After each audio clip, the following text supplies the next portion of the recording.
One of the features in the Storefront update version 7.3.4 is that the feature that was called Store Begins After 500 Pixels, the toggle feature that was up here, that's been removed and created as its own widget.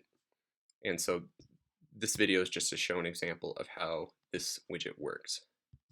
So in this first example, I'm going to show you what Storefront looks like if you are not using the widget and you do not have a menu that's pinned. So in this example, the browser always scrolls to the top of the store. That works fine when you have a menu that isn't pinned to the top of the browser, because it just keeps scrolling to the top of the store and the menu is a little bit further up. If you do have a menu that's pinned, it's going to look a little different. So if you have a menu that's pinned and you are not using the Begin Store Here widget, this is what it's going to look like. Whenever you click on something, it's going to automatically scroll down a little bit. So it cuts off the store that would be up here. Now if you have a menu that's pinned, which I imagine that most of you do, then this is where this new widget helps. So you place the new widget wherever you want the store to begin. So if you have the menu pinned right here and you want the store to always scroll to the top of the browser, then you just place the Begin Store Here widget at the top of the browser. So this is how this would work. So anytime anything is clicked on, it still scrolls to the top of the browser so it doesn't scroll down and cut off any part of the storefront.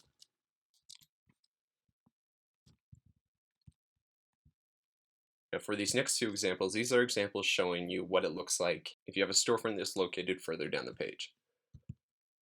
So if you have a storefront that's located down here, you can't put the widget at the top of the page in the way that you would if the storefront was near the top of the page. And this is what will happen if you do. So anything that's clicked on in the store will then scroll right back to the top of the browser, so then you have to scroll back down every single time. So the way that you have to do it, if you have a store that's located further down the page, is like this. You have to place the widget, again, wherever you want it to scroll to.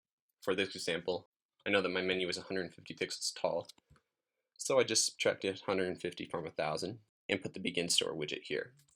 So this is what it will then look like if you have a store that's further down the page and you put the Begin Store Here widget in a similar place that I did. Now, when anything is clicked on, it will scroll to the top of the store, but it won't scroll up, and it won't scroll and cover any of the storefront.